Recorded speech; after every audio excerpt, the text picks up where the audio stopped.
Hello, and welcome to the Chronicles of a Dreamworker, a podcast dedicated to exploring what happens on the other side when we close our eyes. I'm your host and creator, Katie Thompson. I'm a lifelong intuitive and creative storyteller. I'm a multidisciplinary artist, mother, wife, and advocate. I'm also a dreamworker. This episode is all about youthful wonderment and how important it is to stay in touch with our inner child in our dreams, as well as our waking life. I recently had the fantastic opportunity to be a part of a unique poetry show here in Charleston called Youthful Curiosity.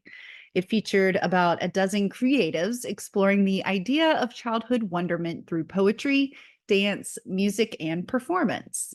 It was produced by the incredible duo of Marcus Amaker of the Free Verse Poetry Festival and Maro DeMaro. In the show, I performed two new original poems that I'll share here as well towards the end of our conversation today. Now, obviously, performing in the show has had me exploring the topic of childhood wonderment, and I started to consider all of the ways that we can embrace our inner child in our dream work too. Engaging with our inner child through dream work could be incredibly healing for some. It could help build confidence in others and hopefully help everyone start to view life through a more positive perspective. Now, a way to do this type of work in our sleep is through lucid dreaming. We've talked about how research is being done in the fields of PTSD and lucid dreaming recovery. The basis of some of these techniques includes rewriting the narrative of traumas in our dreams. For instance, in lucid dreaming, you could potentially change the outcome of a past event in order to better process and move on from the trauma. I believe these techniques could also help us tremendously with inner child work. And you might think, well, of course, it's going to help with childhood trauma too. But I don't think we realize how accessible this tool can be for us. This technique doesn't require any special training to perform, nor does someone else have to do it for you. You, we, all of us have the power to go to sleep and help reconnect and rebuild our relationship with our inner child in our dreams every night. Another way to stay connected to our inner child through our dream work is to dream about trying new things. Always wanted to skydive, but too afraid to try it in real life? Set an intention to dream about skydiving. See what it's like for yourself. Well, as close as one can get in their dreams, but you'd be surprised how much you can still sense and experience in your dreams. Imagine how realistic a dream of you simply tripping and falling feels. It's powerful enough to wake you up, right? So imagine what skydiving might feel like in your dreams, if that's what you're into. And hopefully you'll experience enough to have a better understanding of how you want to proceed. You might dream about skydiving and then think, oh, I'm good. I don't need to try that in real life. Or it might be what you needed to finally convince yourself to go for it. Dreams allow us a neutral space to face our fears and embrace challenges that we might not be able to engage with here in the waking life. Our dream work can allow us to interact with ourselves, past, present, and future, in so many ways. We can change the course of our dreams, what activity or actions are taking place. We can even change our outfits. I find myself staring off into the ocean horizon in my dreams as often as I do here in the waking life. Wonders can be amplified to seemingly infinite possibilities in our dreams. Which brings me to another obvious but important point. Dreaming itself involves a vital aspect of childhood wonderment, and that is the essence of play. We never stop dreaming, no matter how old we become or how hard we might try. Sometimes our dreams might not be so pleasant. Other times we might wish we could never leave them. But what keeps us dreaming is what keeps us alive, and that is the pursuit of joy, of life, and love itself. In childhood wonderment, giving yourself the freedom to dream, no matter what, that takes bravery. That takes courageous self-compassion.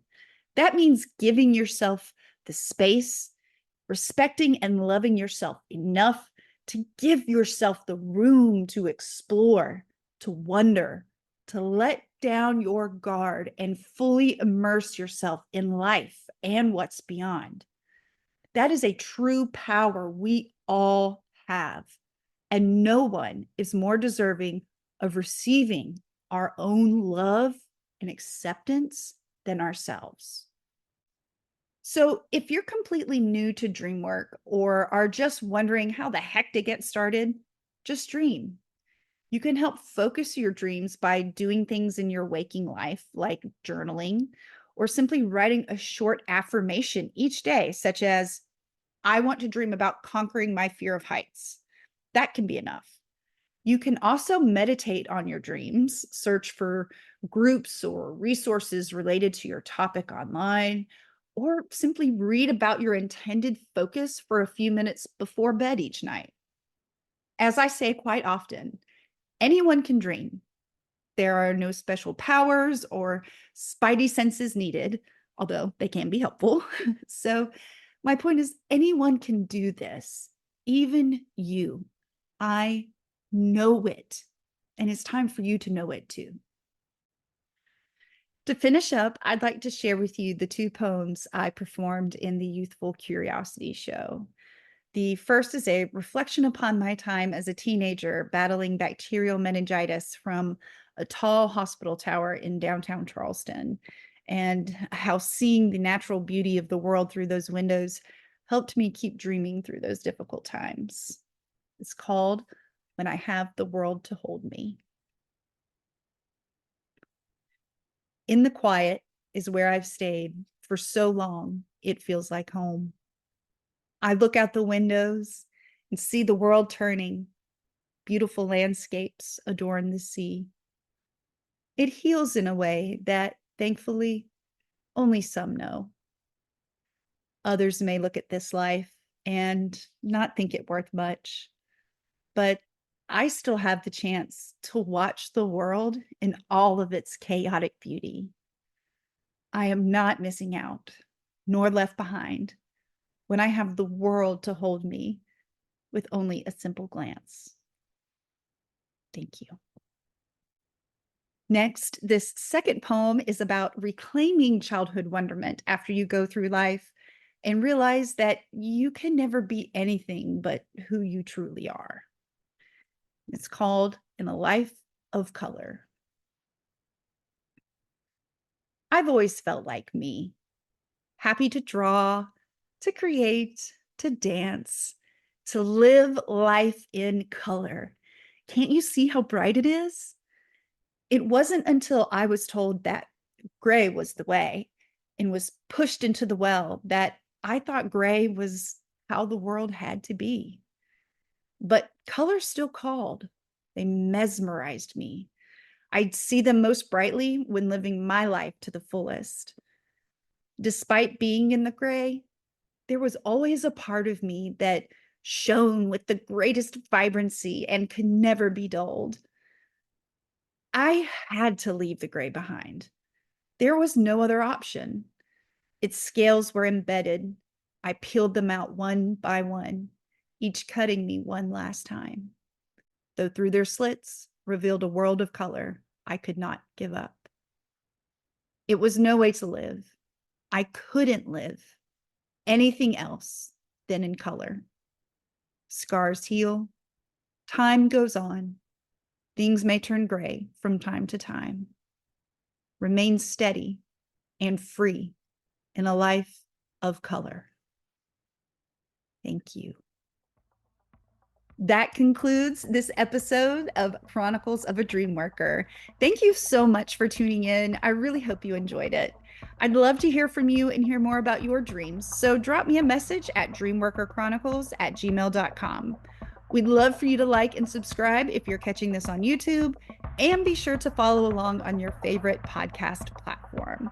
You can also learn more about me and my intuitive work at ktthompson.com. Wishing you sweet dreams.